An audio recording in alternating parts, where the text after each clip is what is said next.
Hello friends, तो आपका स्वागत है आपके अपने channel fundamental and conceptual mathematics पे। आज हम लोग देखेंगे ट्रिग्नोमेट्री। ठीक है, तो ट्रिग्नोमेट्री में क्या आएगा कि जैसे कि मान लीजिए कि फर्स्ट ऑफ ऑल मतलब तो यहाँ पे जब स्टार्टिंग कर रहे हैं तो बेसिक से ही करेंगे। तो यहाँ पे आप 10th का भी कुछ जानेंगे और उसके बाद जो है फिर 11th 12th का ही चलेगा। ठीक है, तो फर्स्ट ऑफ ऑल हम लोग देख लेते हैं कि आखिर ट्रिग्नोमेट्री है क्या। ठीक है,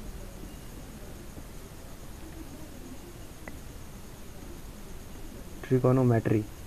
ठीक है, इसका अगर हिंदी की बात करें तो हिंदी होता है इसका त्रिकोणमिति। क्या होता है? त्रिकोणमिति। ठीक है, त्रिकोणमिति। अब ट्राई मतलब आपको पता है कि 3 होता है। गोनो मतलब क्या होता है? कोण होता है, यानी कि एंगल। गोनो मतलब क्या होता है? एंगल। और मैट्री मतलब क्या होता है? मेजरमेंट।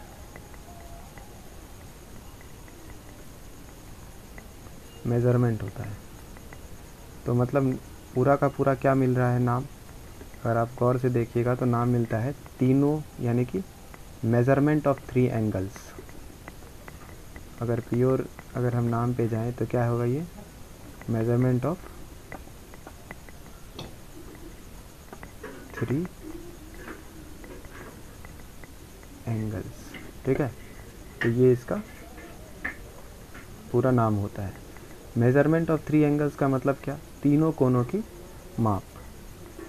अब हम बात करें ट्रिग्नोमेट्री का अप्लाई कहाँ पे होता है, तो ट्रिग्नोमेट्री जो है सिर्फ और सिर्फ राइट एंगल के लिए ही एप्लीकेबल है।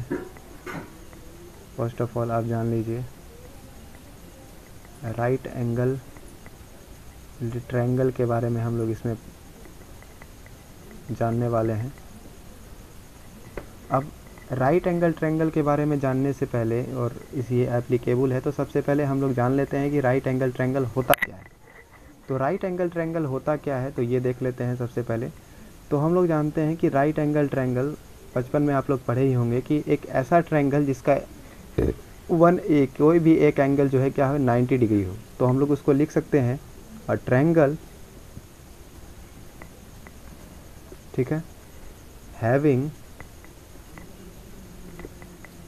N angle of 90 degree.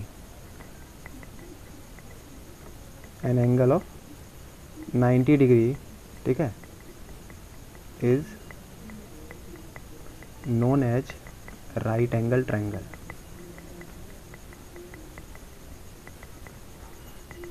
ठीक है, अब जान रहे होंगे कि आप राइट एंगल ट्रायंगल का फिगर कैसा बनेगा।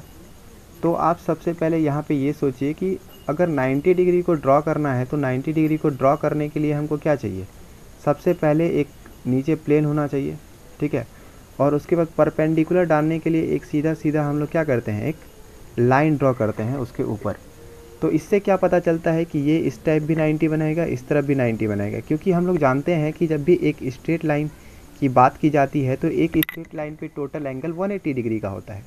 मतलब ये 180 डिग्री है और ये कोई एक लाइन है तो 180 डिग्री है, और ये कोई लाइन है और ये लाइन एक अगर यहाँ पे ड्रॉ करेंगे तो ये इसको 2 पार्ट्स में डिवाइड करेगा। मतलब इधर भी 90 डिग्री का एंगल बनाएगा और इधर भी 90 डिग्री का एंगल ये ड्रॉ करेगा। ठीक है, तो ये इस तरह से 90-90 बनता है। अब बात आ जाती है कि ट्रायंगल अगर बन रहा है तो वो उसमें तो 3 साइड्स होना चाहिए था। तो अब हम लोग देखते हैं 3 साइड, यानी कि ट्रायंगल, जो राइट एंगल ट्रायंगल का प्रॉपर फिगर है उसको देख रहे हैं हम लोग। ये आपका इस तरह से होगा, ये आपका राइट एंगल हो गया। यहाँ पे जो ये एंगल है ये आपका 90 डिग्री बनाता है। ठीक है, ये जो है यहाँ पे ये एंगल आपका 90 डिग्री बनाता है।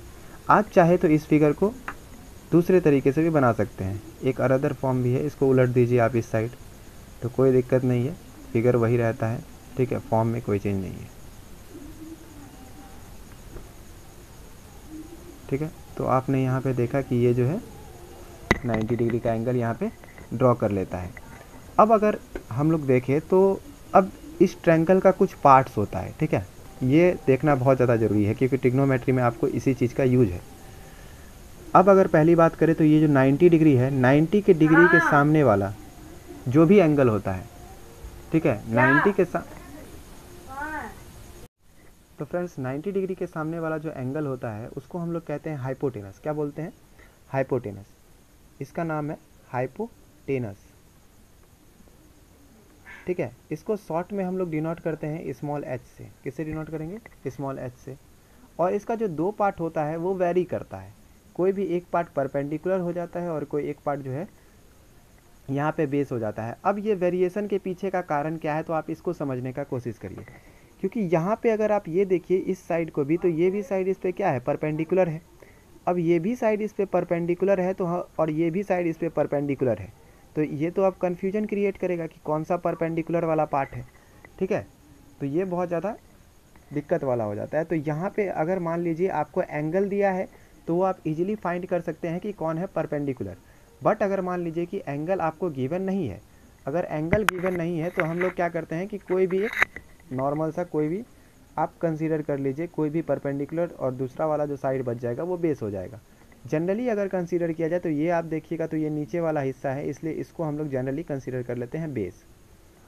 ठीक है, और बेस अगर इसको कंसीडर करेंगे तो ये वाला पोर्शन हो गया स्मॉल बी दिखाएगा। ठीक है, और ये वाला जो पोर्शन हो गया, जो बचा हुआ पार्ट है, वो क्या होगा? आपका परपेंडिकुलर हो जाएगा। ठीक है, ये हो गया आपका परपेंडिकुलर। इसको दिखाने के लिए हम लोग स्मॉल पी का यूज करते हैं। ठीक है, अब ये तो समझ में आया कि जब एंगल नहीं दिया हो तब, लेकिन जब एंगल दिया हो तो कैसे पता करें? तो जब एंगल दिया हो तो उसके लिए हम लोग क्या करते हैं कि फिर से एक फिगर बना लेते हैं सबसे पहले समझने के लिए। ये लीजिए, एक फिगर ड्रॉ हो गया यहाँ पे। मैं माफ़ी चाहूँगा, इधर आवाज़ बहुत ज़्यादा हो रहा है, इसके लिए। मान लीजिए कि एक एंगल बन रहा है यहाँ पे, और एंगल मान लीजिए कि थीटा है। ये वाला जो है ये ग्रीक लेटर है, आप समझ लीजिए कि इसको हम लोग थीटा बोलते हैं। क्या बोलते हैं? थीटा। तो आपको पता है कि जो 90 होता है उसके सामने का जो भी साइड होता है उसको हम लोग हाइपोटेनस बोलते हैं, यानी कि एच। जो थीटा है, जो एंगल वाला होता है पार्ट, उसके सामने वाला जो साइड होगा, आप याद रखिएगा, एंगल के सामने जो होगा वही होगा आपका परपेंडिकुलर, यानी कि पी। और जो रेस्ट साइड बच गया वो हो गया आपका बी, यानी कि बेस। ठीक है, तो हम लोग लिख सकते हैं यहाँ पे परपेंडिकुलर क्या होगा? परपेंडिकुलर हो जाता है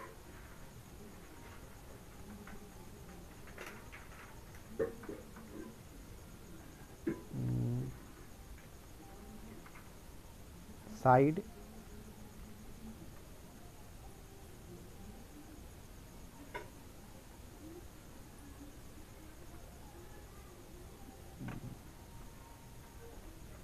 ठीक है, तो इसको हम लोग लिख सकते हैं side in front of an angle theta. ठीक है, थीटा के सामने वाला एंगल, या फिर इसको हिंदी में लिखेंगे हम लोग तो ये लिखेंगे, ठीक है, कोण थीटा के सामने की भुजा।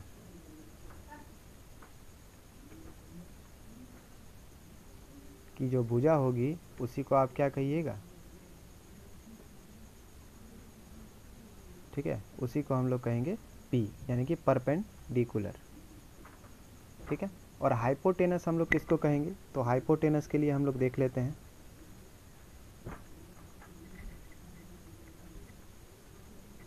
ठीक है, हाइपोटेनस आपका क्या है?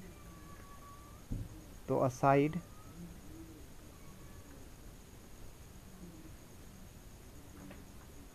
इन फ्रंट ऑफ 90 डिग्री, या फिर इसके जगह पे आप बिसाइड का भी यूज कर सकते हैं। ठीक है, ठीक, या फिर इसके लिए हम लोग लिख सकते हैं कि 90 डिग्री कोण 90 डिग्री के सामने बना कोण बनी भुजा को हम लोग क्या कहेंगे? हाइपोटेनस कहेंगे। और यहाँ पे एक और चीज़ जान लीजिए कि परपेंडिकुलर को हम लोग लंब बोलते हैं हिंदी में। ठीक है, और हाइपोटेनस को हम लोग क्या बोलते हैं? कर्ण बोलते हैं। क्या बोलते हैं? कर्ण। ठीक है। और बेस जो है वो आपका रेस्ट साइड है, जो बच जाएगा वो आपका बेस हो जाएगा, ठीक है। तो याद रखिएगा इन सब चीज़ों को। राइट एंगल ट्रायंगल की बात करें तो इसका मतलब होता है समकोण त्रिभुज। क्या होता है? समकोण त्रिभुज, हिंदी में बोलेंगे समकोण त्रिभुज, ठीक है। उम्मीद है आपको यहाँ तक समझ आ रहा होगा। अब इसके आगे अगर बढ़ें हम लोग तो अब इसके बाद कुछ ट्रिग्नोमेट्रिक रेशियोज़ हैं, ठीक है। तो वो आपको याद करना ही पड़ेगा, ठीक है। विदाउट उसको याद किए आप ट्रिग्नोमेट्री समझ नहीं सकते, या फिर इसका किसी भी प्रॉब्लम को आप सॉल्व नहीं कर सकते। तो ये होता है ट्रिग्नोमेट्रिक रेशियो। ट्रिग्नोमेट्रिक रेशियो की अगर बात करें हम लोग तो ट्रिग्नोमेट्रिक रेशियो को हिंदी में हम लोग कहते हैं त्रिकोणमितीय अनुपात। क्या कहते हैं इसको? त्रिकोणमितीय अनुपात। अब अगर त्रिकोणमितीय अनुपात कहते हैं इनको, क्या कहते हैं? त्रिकोणमितीय अनुपात, ठीक है। तो त्रिकोणमितीय अनुपात जो है इनकी संख्या 6 होती है। कितनी होती है? 6। तो त्रिकोणमितीय मतलब लिख सकते हैं हम लोग देयर आर 6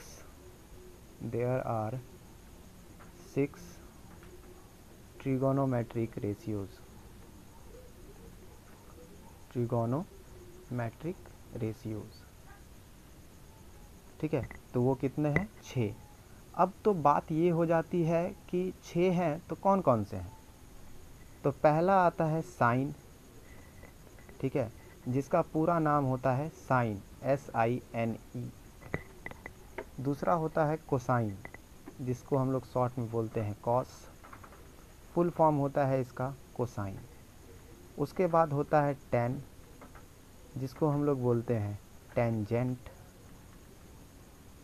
उसके बाद होता है इसका जस्ट उल्टा होता है कॉस सेक, जिसको हम लोग बोलते हैं कॉसेकेंट, ठीक है। इसके बाद होता है सेक, इसको बोलते हैं हम लोग सेकेंट।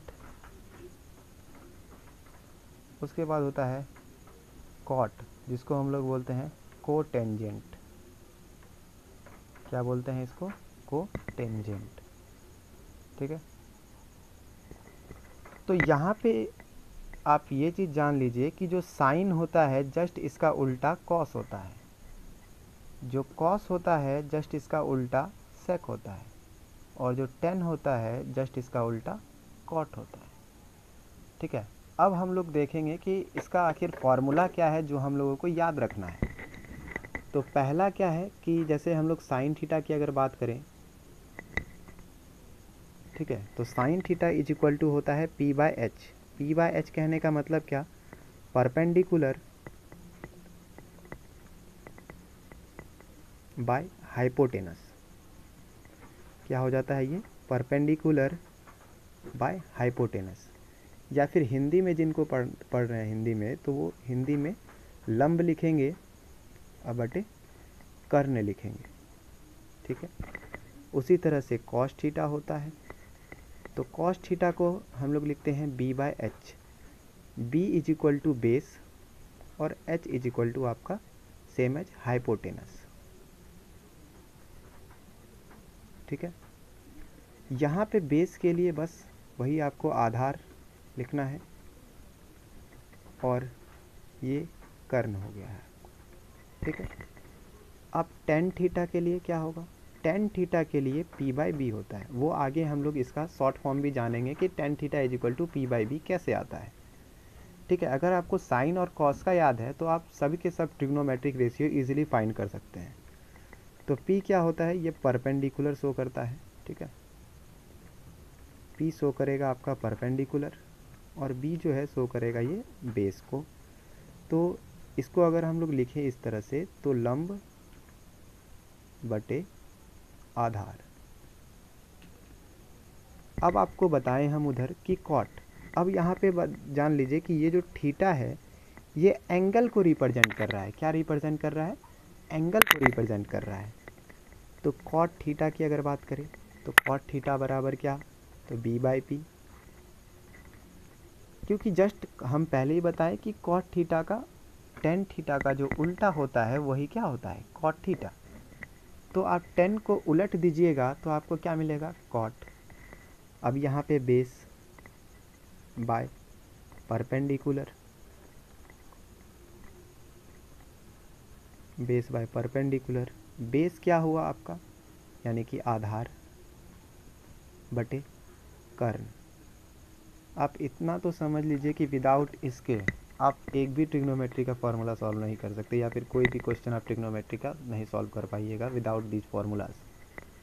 ठीक है, तो अगर cot theta is equal to B by P. अब आगे अगर हम लोग जाते हैं तो कॉस का भी उल्टा होता है, जिसको हम लोग सेक थीटा बोलेंगे। ये क्या होगा, कॉस का जस्ट उल्टा। तो कॉस अगर बी बाय एच है तो ये क्या हो जाएगा आपका एच बाय बी। एच क्या रिप्रेजेंट कर रहा है, हाइपोटेनस, और बी क्या रिप्रेजेंट कर रहा है, बेस। इसको लिखेंगे कर्ण बाय आधार। ठीक है, उसके बाद अगर कॉसेक थीटा का बारे में लिखे तो cosec theta is equal to हम लोग क्या लिख सकते हैं, ये साइन का उल्टा होता है तो एच बाय पी हो जाएगा, इज इक्वल टू ये हो गया हाइपोटेनस। ठीक है, ये हो गया आपका हाइपोटेनस और ये हो गया आपका परपेंडिकुलर, यानी कि परपेंडिकुलर हो गया ये आपका। ये हो गया आपका हाइपोटेनस यानी कि कर्ण कहेंगे, और परपेंडिकुलर यानी कि लंब कहेंगे। ठीक है, उसके बाद अब इन सब फार्मूलाज को याद करने के बाद एक और मेन फार्मूला है जो कि ब्रह्मास्त्र की तरह काम करेगा इसमें। ठीक है, तो आगे यहाँ पे देख लेते हैं उस फार्मूला को। उसका नाम है पाइथागोरस थ्योरम।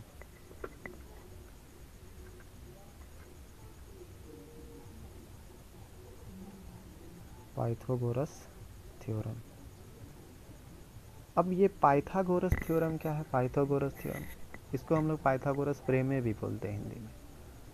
ठीक है, तो पाइथागोरस थ्योरम क्या है, तो पाइथागोरस थ्योरम जो है इसके बारे में अगर जानिएगा तो ये कुछ नहीं बोलता, ये यही बोलता है कि अगर कोई राइट एंगल ट्रायंगल है उसमें जो हाइपोटेनस है उसका स्क्वायर, जो रेस्ट बचा हुआ दोनों साइड है उन दोनों के स्क्वायर का जोड़ होता है, बस यही बोलता है पर पाइथागोरस थ्योरम। तो पाइथागोरस थ्योरम क्या बोलता है, लिखेंगे हम लोग। पाइथागोरस थ्योरम बोलता है कि किसी भी समकोण त्रिभुज में, ठीक है, कर्ण का वर्ग, कर्ण का वर्ग, वर्ग मतलब स्क्वायर, कर्ण का वर्ग शेष बचे दोनों भुजाओं के वर्ग के योगफल के बराबर होता है। अब हमारे इंग्लिश वाले भाइयों के लिए भी तो लिखना है, इंग्लिश में कैसे लिखेंगे हम लोग, इंग्लिश में लिखेंगे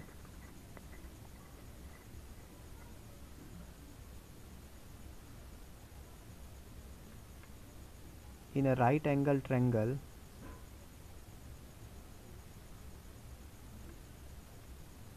ट्रायंगल, ठीक है, square of hypotenuse, square of hypotenuse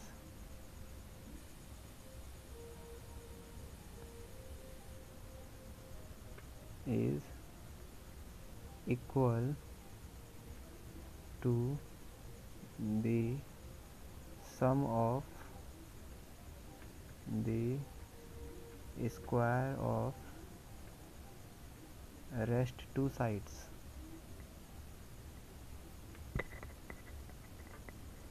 rest two sides। ठीक है, तो ये होता है पाइथागोरस थ्योरम। तो पाइथागोरस थ्योरम से कुछ फार्मूलाज का डेरिवेशन ये बस देख लेते हैं और इसके बाद आज का क्लास एंड करेंगे। उसके बाद कल हम लोग क्वेश्चंस करेंगे इस पे, और बेसिकली हम लोग कल 10th का करेंगे, ठीक है। 10th क्लास का एक 6 प्रॉब्लम है, सबसे पहले उसको करके हम लोग थोड़ा अपना बेसिक बिल्डअप कर लेंगे, उसके बाद फिर 11th पे जाएंगे। जैसे कि पाइथागोरस थ्योरम बोला कि हाइपोटेनस का square is equal to rest two side के स्क्वायर के इक्वल, यही बोलता है ये फॉर्मूला, यानी कि एच स्क्वायर क्या बोलता है, H square is equal to P square plus B square.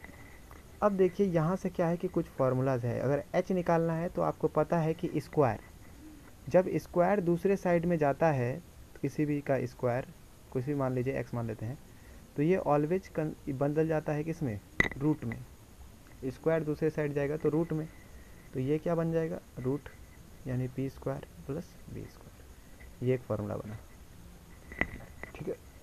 अब यहाँ पे क्या है कि आप एक चीज़ याद रखिए, ये दोनों काम करेगा, रूट अगर दूसरे साइड जाएगा तो स्क्वायर में चेंज होगा, और स्क्वायर अगर दूसरे साइड जाएगा तो रूट में चेंज होगा। अब मान लीजिए कि ये हमको, अगर मान लीजिए परपेंडिकुलर का निकालना है, तो रूल क्या कहता है मैथमेटिक्स में कि जिसका भी वैल्यू निकालना है भाई उसको अकेले रखो, तो परपेंडिकुलर को अकेले रखिए, तो पी स्क्वायर अकेले हो जाएगा, तो हमको बी को तो भगाना पड़ेगा, और बी के आगे कौन सा साइन है, प्लस का। अगर दूसरे साइड जाएगा तो वो किस में जाएगा, माइनस में, क्योंकि हम लोग तो पहले से जानते हैं कि प्लस जब दूसरे साइड जाता है तो माइनस में चेंज होता है, माइनस जब दूसरे साइड जाता है प्लस में चेंज होता है, प्लस जब दूसरे साइड जाता है तो माइनस में चेंज, वो तो लिख ही दिया। अगर मल्टीप्लाई दूसरे साइड जाएगा तो डिवाइड में, डिवाइड दूसरे साइड जाएगा मल्टीप्लाई में, ये तो हम लोग को बचपन से आता है।